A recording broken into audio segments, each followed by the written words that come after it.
all the friends that I have in the entrepreneurial space, and even my buddies from all walks of life, when we have these Sure. conversations about men, there just seems to be a lot of pressure that men put on themselves that we feel like we need to keep putting pressure, and if we haven't broken, well, then we can probably add some more pressure on there. And Exactly. it, it's great. I've been journaling, I don't know, as long as I can remember. And Yeah. there's something that I thought about recently because I interviewed someone on the show. He's a PhD in Okay. I think it was like emotional development in boys and men. And Yeah. one thing that I saw him say on his channel was that um, even when we're journaling, which as helpful and cathartic and amazing as journaling is, sometimes we especially men are too busy thinking about the emotion instead of feeling the emotion.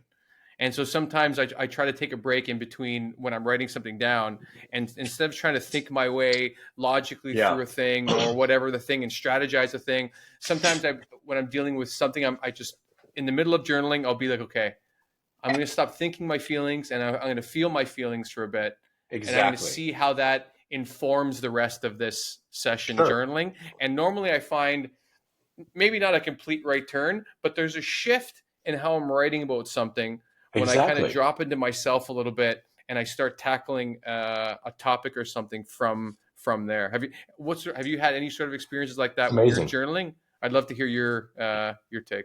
100%, man. And that's a very like self-aware thing. I mean, you've heard it through a couple different channels, but huge self-awareness on your part to step away and feel the emotions. But from a masculine side, that's not our backbone as men, or at least traditional men.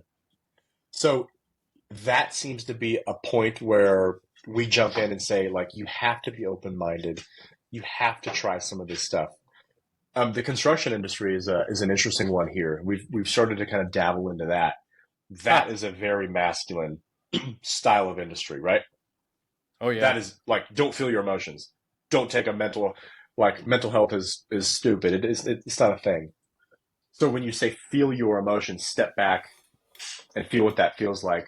Meditation seems to be a great way for people to that gateway kind of drug to get into feeling your feelings.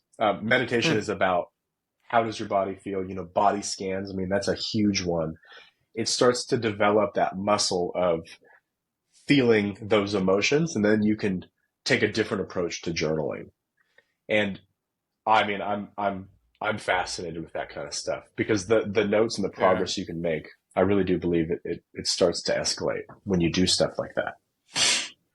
What are the differences you've seen in the construction industry opposed to, like, let's say, entrepreneurship and other spots? I've heard Yeah. some crazy Yeah. stories of like how the gender enforcement for masculinity inside of Yep. those very traditional Yep. markets or industries are like.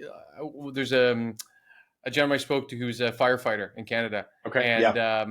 when he started taking care of himself, he didn't want to tell anyone else because he thought like Sure. they were they were going to make fun of him. He said like I think he was the only one without a pickup truck, and people Yeah. were calling him gay like every day. He goes I love these guys, but it's ridiculous. Uh And so huh. I I, know. I imagine is construction kind of Same the thing. same? It's the Okay, same thing, man. And if if you can get so typically trust between men is trust and camaraderie is what christens relationships, right? Um, and right. men bond.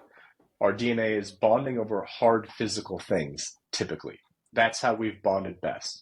So you look at workout groups. That's a great example. I'm part of a workout group here in Oregon. It's a men's workout group. And the camaraderie of, you know, getting up early, doing something very challenging and physical in the snow is a great way to bond with other guys. And then the relationships and the vulnerability continues to just open up. And then I continue I tell my other buddy, hey, come check out this workout group.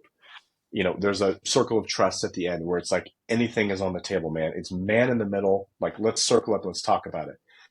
Well, It seems that when we break those barriers of vulnerability and ego, it starts to create that level of trust. And for men in particular, you've somebody's got to go through it and they've got to tell their buddy. That's how everything starts. That's how everything happens. and they come into it and they start to see the power of our program, and they see the power of, like, there are like-minded men just like you in your same industry. We can put you in a cohort and you can go through and you can talk through those issues or whatever you're battling, because everybody has something that they're working on or some type of struggle or trauma that they're going through. And the worst thing that's ever happened to you is the worst thing that's ever happened to you. Right. That's just, that's how it works. So, but by you saying and you being open and vulnerable and saying what, saying those things, what it's doing is, you're becoming a light to light somebody else's path. You're just a street light and you're lighting somebody else's path. And sometimes guys like the truck and the car example, right?